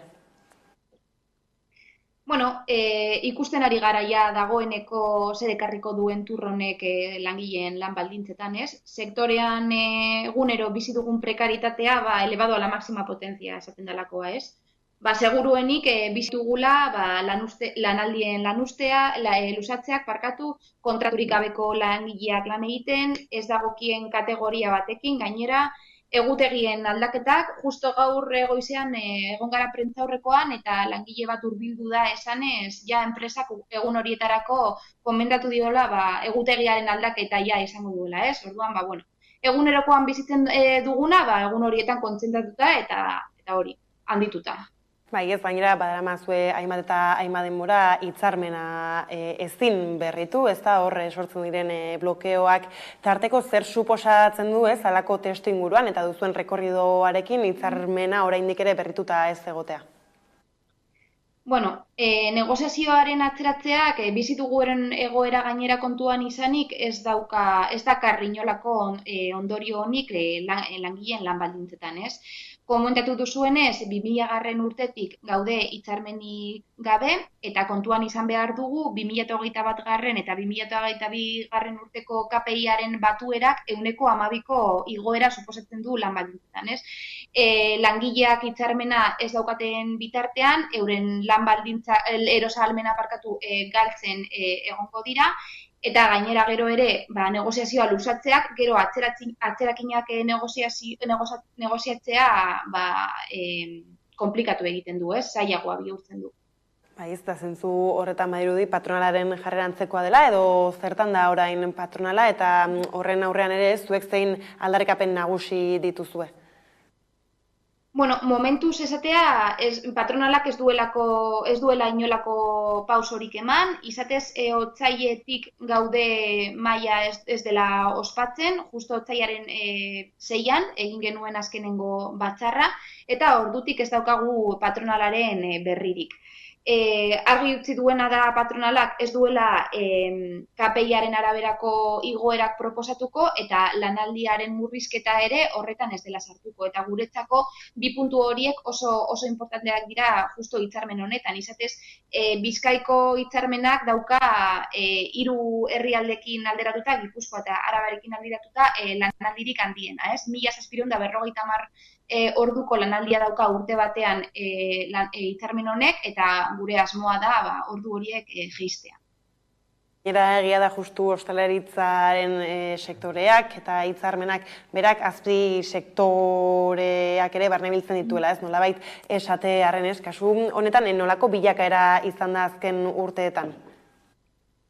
Bai, gogoraraztea hori, Bizkaiko ostalaritzako hitzarmenak 3 mutur dauzkala, ez? Alde batetik ditugu kolektibitateak, hori, jantokietan janaria banatzen, umei janaria banatzen dituzten langileak, autobusean lan egiten duten langileak, ospitaletan, errezidentzietan, hori,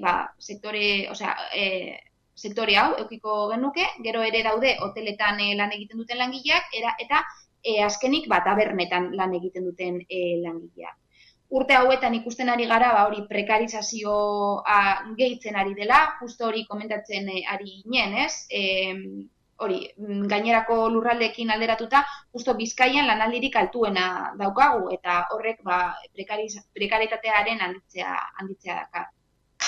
Ez, bainera hori orain greba egun berriak iragarri dituzue, ez dakit espero duzuenez, honekin patronalen mugimendurik izatean, gainera orain gutxi ere ez, egin zenuten bestelako lanuzte bat, ez dakit nolako balorazioa egiten duzuen hortaz? Bai, guk egiten dugun balorazio oso positiboa izan da, pentsatzen dugu sektorea aktibatzea lortu dugula, justo hori komentatzen ari nintzen kolektibitateetan jarraipena oso importantea izan zen, ia 20 zentrotan 100% jarraipena lortu genuen, hoteletan ere jarraipena oso importantea izan zen, tabernetan ezain beste, baina horrekin kontuan geneukan, ez? Eta, testu inguru honetan, gure afiliatuek eskatzen digute, hori, mobilizazio hauekin jarraitzea, eta, turra heltzen bada, gu tur honetan mobilizatu egingo gara. Beraz, berri gehiagoren esperoan janire, eta ea ez, baden aukera patronaren mugimenduak eta hitzarmen hori desblokeatzeko, berri gehiagoren zain hemen utzi behar dugu konexioa, eskerrik asko gurekin tarte hau hartzearen eta aurrengora arte. Eskerrik asko zuei. Tira ez, ostalaritza sektore prekarizatua izan da beti ere, zor bada saiakerarik, buelta emateko, baina badirudi ez, egia da gainera, badela saia antolatzeko bere horretan, izan ere ohikoa izaten da, agian gehiago eta tabernetan ere esaten zuen ez, nola azken lanuztek jarripen gitxiago izan duten, izan ere jende asko sartzen da, ez, momentu batez hor lan egiteko, gero uzten du, orduan, tira horrek ere uzten du agerian apur batez, aldaketak egiteko zelako zailtasunak ere gertatzen diren. Bai, zailtasuna dago eta handia da, sektorearen borroka artikulatzeko, bai, hori egia da, eta realitatea da, sektorearen soziologiagatik, baina benetzako garrantzitsuena da justuki beste partia, otsailak 6tik esan du, maila negoziazio maila ez dabiltzen. Beraz, beste aldea, alegia patronala ez daukaino intentziorik, negoziaziorik egiteko, eta netzako hau da benetan kezkagarria dana, eta ez da bakarrikan sektore honetan pasatzen, ikusten ari gara azken boladan, konbenio asko, itxarmen asko, ez daudela aktualizatuta Euskal Herrian, eta greba asko ikusi dugu, eta lehen hitz egiten genuen egoiliarren egoeraz, eta justo residentziako langileak egon dira hilabetek eta hilabetek hitzarmenaren hitzarmen berria eskatzen ez, orduan hau da, dagoen errealitate bat, egia da dela sektore bat oso prekarizatua, atemporala, eta kostatzen zaion artikulatzea, hala ere, ikusi dugu ez, grebarak eta mobilizazioak izugarrizko segimendua eduki dutela, baina beste aldetik patronala ez dago inongo desirarik edo konpromisorik. Gainera, ohitu gara inbatean ere, zentzutera patronalak ez duela negoziatu nahi, eta mailak blokeatzen dituela, eta errepikatzen da. Egia da, mobilizatzea horrelako sektore, hain sakabanatuta dagoen sektorea bereziki, oso zela dela. Eta horretaz baliatzen dira, edo baliatzen da patronala, ez negoziatzeko hori alde batetik. Bestetik, gogoratu baino ez du egin behar, pandemia garaian zelan egiten zuten negar horrelako sektoreko jabeek, esan nahi dut, lotura gehiago jarriko bagenie laguntza publikoi horren kontuei agian bidea erresteko zitzaien orain benetan langilei, hori alde batetik, zelan okupatu egin dute hainbat kaleetan esparru publikoa eta mesede egin zaie hori garai txarra bizi zutelako eta horren truke behitu nolabait zein da gizarte erantzuna, eta gero hirugarren kontua dela aldarrikatzen denean zenbat diru ekartzen duen baturra hemen zera antolatzea, horrelako kontuak ez dira inoiz gardenak egiten, alde batetik ez dakigu zenbat kostatzen duen horrelako ekintza erraldoia. Tur bezalako, zenbat kostatzen zaigu esan nahi dut, jakina, edozein biztanleri adibidez, gero suposatzen dut, aipatuko dugu ertzaintzaren kontua, baina ertzaintza mugitzea, hori da diru publikoarekin, azken finean pribatua den ekitaldi bat finantziatzea. Baina gero, egin behar dugu, nortzuek lortuka duten horren alde positiboa ekonomikoki hitz egin da. Eta zelan banatzen den alde positibo hori, ez da? Bai, ez baina justu ostalaritzaren sektorean nola hotelak eta antzekoak ere sartzen diren, ez? Bilbotik turra urtengo den horretan entzun ditugu zelako prezioak manejatzen diren, ez? Bat egun horietan milun pasatze arren eta langileak prekarizatuago naiz eta logela batek agian, ez? 1.000 euro balio. Claro, es que berriz ere eredua, ez? Beti ematen digu buelta gai berdinari, ez? Ez ostalaritzarekin pasatzen zeguna, batetik ez, hitzarmena ez dago gunenatua, baldintza laboralak txarra dira, baina liberean ere sortzen ari gara kontsumo eredu bat, zeinetan uste dugu taberna beti irekita egon behar dela, ni oain nahi dut Coca-Cola bat, eta nahi dut hemen eta beko tabernan, eta berdintzait igandea den, berdintzait gaueko 10 diren, eta noa orduan ere, nik uste hori sortu duela kultura, kontsumo kultura bat, oso perbertsoa, eta ere sortzen duela horrelako egoerak, ez da logikoa normala iruditu zena, beti, astelehenetik igandera arte gure beko taberna familiarra irekita egotia, noiz deskantzatzen da? Zer, deskantzatzea da eskubide bat aldi beren, ez? Orduan nik uste hemen dagoela batetik borroka sindikal puroa, egin behar dana, ez? Eta patronala eseri behar da, ez, kapila igotzeko, itxarmena eguneratzeko, eta delakoa, eta bestetik badago hemen eztabaida oso struktural bat, eta da justuki gure aisialdi eredu makro-ultra kapitalista eta urgentekoa, ez? Eta horri ere heldu behar diogu. Kaina hartu alizatea da nolabaiteko lakrua margolariak zera idatzi pintatu zuena bere garaian eta oinagian hori askatasunaren bandera eraman beharrean kainaren irudia aldarrikatzen dela, ez da hori da gure filosofia, zuk ondo deskribatu duzun filosofia horren leroa, ez da. Sektore honen greba deialdiak ere badakarte kontsumorako greba hor ez, zaiago gizarteak alakori erantzuteko. Bai, hori da, zaintza greba eta konsumo greba beti dira zaienak, ez? Baina, nik uste hori oso prekarizatua den sektorea da, eta ere bada sektore bat oso ohituta dagoela modu ilegalean lan egitera, ez? Nik izan naiz tabernaria eta uste taberna bakar batean kontraturekin lan egin dudalan ere bizitzan zehar, ez? Orduan guzti hori heldu egin behar zaio, ez? Azkenean, eskubideak ez dituen, sikiera greba eskubidea ez dituen langile asko lan egiten dute ostalaritzan, ez? Horregatik hori ere, bertan dagoen beste oztopo bat, edo errealidade bat ere, bada.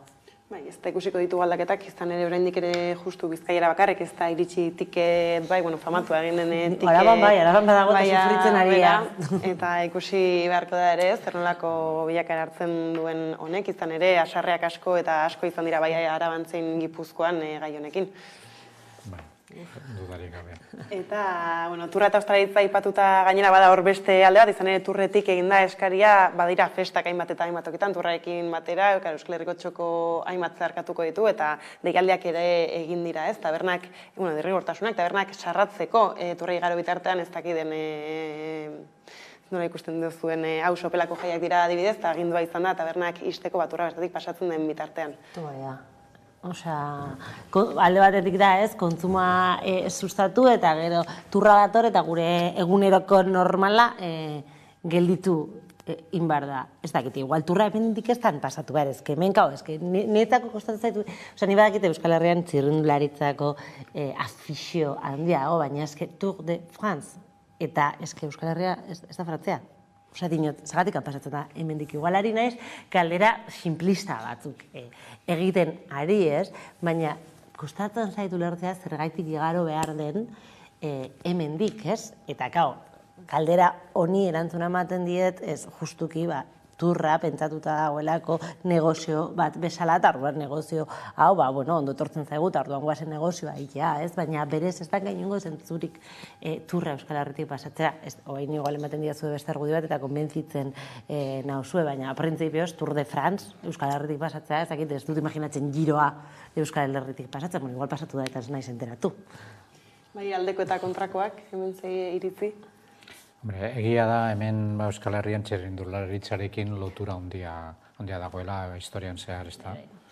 Eta nik uste dut horretaz horren gantxuarekin egiten dela horren montaiak, ez da.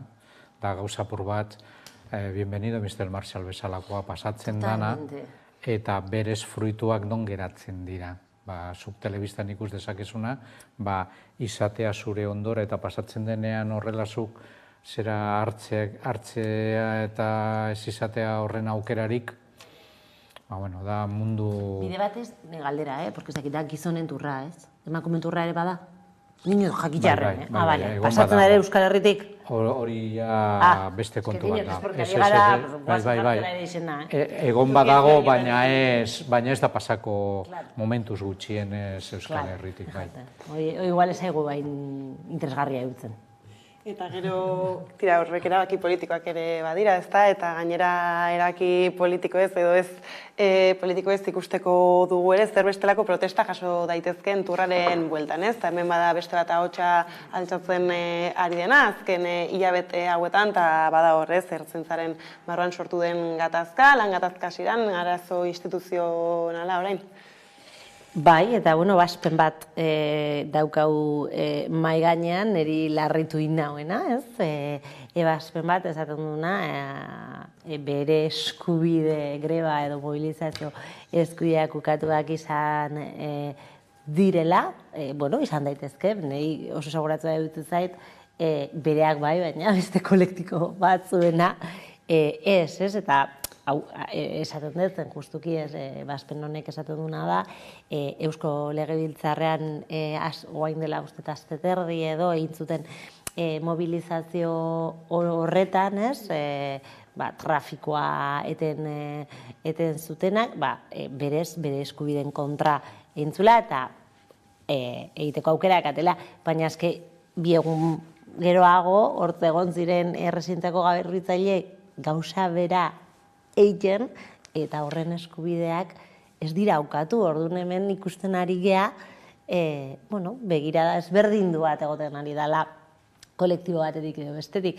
eta oso importantia ertzaintzak, nik ez dut esadanari bere eskubide sindikalak ez dituztenik borrokatu behar, baina eske eskubide laboralak sindikatuekin batera borrokatzen dira, eta hau ez da sindikatu bat, hau dira mafiosoen talde bat, edo lagunen talde bat, edo delakoa, eta zilegitasuna ematen ari diete negoziatzaile modun, eta baina negoziatzen dutenak dira sindikatuak, hortako jaio ziren, egin ditzakegun nahi digun kritikak sindikatuen estrategiei, sindikatuen formai, baina sindikatuak demokraziaren parte ezinbestekoak dira, alderdiak bezalaxe, mugimendu soziala bezalaxe, elkarteak bezalaxe, eta orduan, arazo badauka hemen Erkoreka sailburua, ez?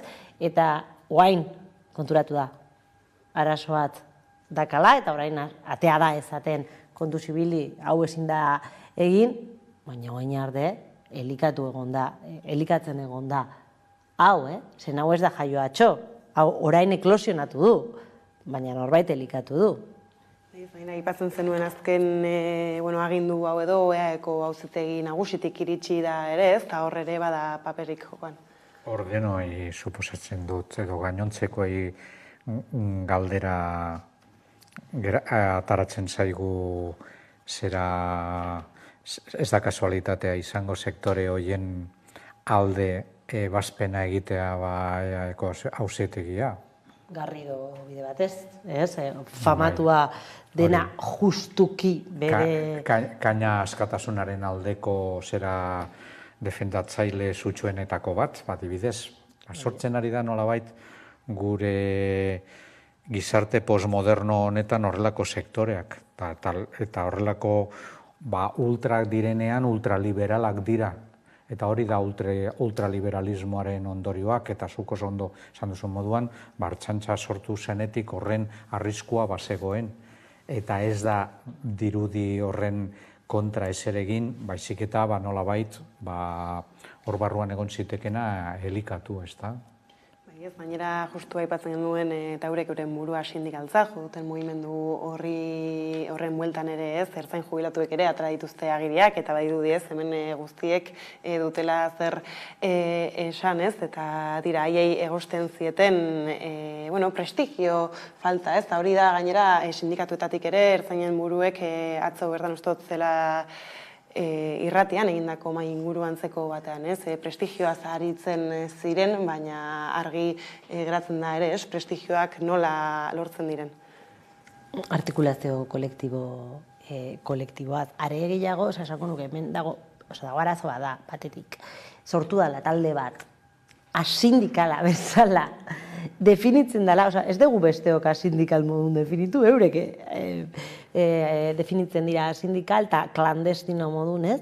Eta gero dakaten aldarriak, nahi dutzen zait, salbajada bat, 1.000 euroko igoera, pero deke baiz, dago puntu bat, gaude, gauza bada, zure itxarmen kolektiboaren eguneratzea, eskatzea, hori guzti zilegia iruditzen zait, eta ustez poliziak dakala eskubide osoa hori eskatzeko, eta mail sindikal baten bueltan ezertzeko, baina gero, bueno, a ber,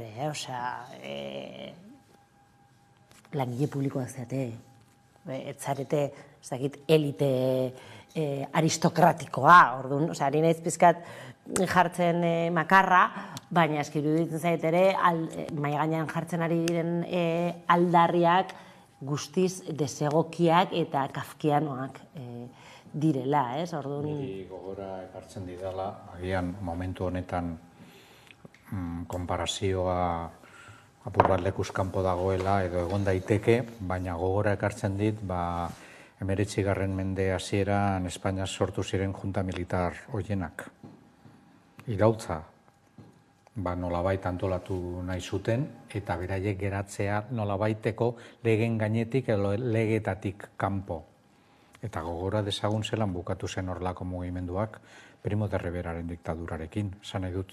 Eta oso esanguratsua da niretzako dituzten keinuak, ez da, adibidez, agerraldietan gizonak, beti gizonak, guztiz gizonak, ez dakit horri irudiak dituzuen hori azaltzeko, erdera hutzean dana, euskeraren aipamenik ez dagoela, eta beste nolabait... Jusapolekin harremana dakate, ez? Jusapolekin harremana dakate, eta argita garbi esaten dute euren estrategiatik elikatzen ari direla, eta Jusapolek fascista utza da, ez? Beraz, fascismotik elikatzen dira. Eta uste duzue ikusita azken egunotan lehendakariak, segurtasun sailburuak eta barrez eman dituzten prentsaurrekoekin eta barrekin honen inguruan gai izango direla epe labur batean honi tentuz heldu eta soluzioa bilatzeko? Nik ez dut ikusten gobernua hartu behar den neurri, errotiko neurriak hartzeko zain, zebehar izango lituzke gai honetan, beraiek nahi ez dituzten aliantzak. Argi dago, parlamentuan dagoen eskerreko zera indarrak bat egingo zuten, baina nik ez dut ikusten PNV bat egiteko horrelako sektorekin. Ikusita gainera, nolabait, EAJ hasi dala apur bat atzera egiten bere alderdi sozialistekin dauzkaten hori, eta maniobratzen nolabait, bada espada Espainian ustelaren 23 aurrera gobernu norabide aldaketa baldin badago, eta badakigu ze artistak diren horrelako mugimenduak orain alde batetik eta gero bestera egiten, ez da? Baina orain gabiltza eurek entzutenez, eredu aldaketa baten beharraz, baina aspaldidanik gizarteak eskatzen duen eredu aldaketa bat bada, ez? Polizian eman beharrekoa eta ikusi beharko dugu, ez? Nola egin duten hori? Bai, baina dira bi gauzak, gauza bada polizia eredua agortua egon daitekin nala ez, nik uste dut agortuta dagoela, eta ze eredura jun behar garen, nik ez dut uste hori lideratu behar duten poliziak, hori da, eztabaida askoz handiagoa, segurtasunaren inguruko eztabaida bat, alderriak egon behar dira, poliziak egon behar dira, baina ere gehiago, ez da, eta honekin importantia da, zen ez diogu eman protagonismo guztia. Eta gero beste gauza da, poliziak eduki dezaketen eskubide laboralak. Eta horiek nola aldarrikatu eta nola borrokatu. Dira, niretzako, bi gauzak eta batzen eta nahazten baditugu komplikatua izan daiteke, egia da, bata da ereduaren eztabaida eta beste da laborala. Eta laboralan sindikatuak daude. Eta ertzaintzak badauka sindikatu propio bat, eta sindikatu majoritario batean ere badauka errepresentazioa. Eta orain sortu da mugimendu fascista bat eta horrela deitu behar diogu, bere gain hartzen duela borroka horren lidergoa, autoridadea, eta hori moztu behar da. Karo, hemen, leheno planteatzen zenun galera oso interesgarria da. Moztu daiteke, moztuko dute, hau da, nik erantzuten ez dakidana, ez? Batetik, mugimendua bera, ze tamaina dakan, eta ze aliantzak ditun, ez dakigu oso ondo, dakigu aliantza batzuk, gizonak direla batez ere ikusten ari gea, baina nolakoa da mugimendua eta benetan ze kapazitatea daukan ertzaintzen barruan, niba duket zentzazioa, ertzaintzazko arabatu direla, bestera batzeko ere altziran, baina lidergori ere eramaten dut ertzaintza, orduan ez dakigu. Eta gero ere ez dakigu oso argi, zein dan segurtasun sailburuaren estrategia hau ahultzeko. Zen nire sentsazioa da, atera da larkoreka, herrieta bizkat botatzen, ja bale, baina ez dute gelditu nahi, orduan nola geldituko dugu hau. Orduan hortako ere behar dugu, segurtasun sailburuak ze estrategia eukiko duen, edo zilegitasuna ematen dien, edo ez, edo ze puntura arte ematen dien, edo ez, orduan. Nik uste dut galdera gehiago ditugula erantzunak, baina nerik eskatzeko moduko gaia iruditzen zaitez. Ez ikusiko du Serbiak era hartzen duen kontu honek, beste guztiek baita ere, beraz elkartuko gara berriro hemen beste egun batean eta helduko diegu. Eta horixe beraz honekin hemen utzi behar dugu gaurko solasaldia, eskerrik asko biei gaur gurekin izatearren, eta orain jarraian eguneko albistekin bueltatuko gara.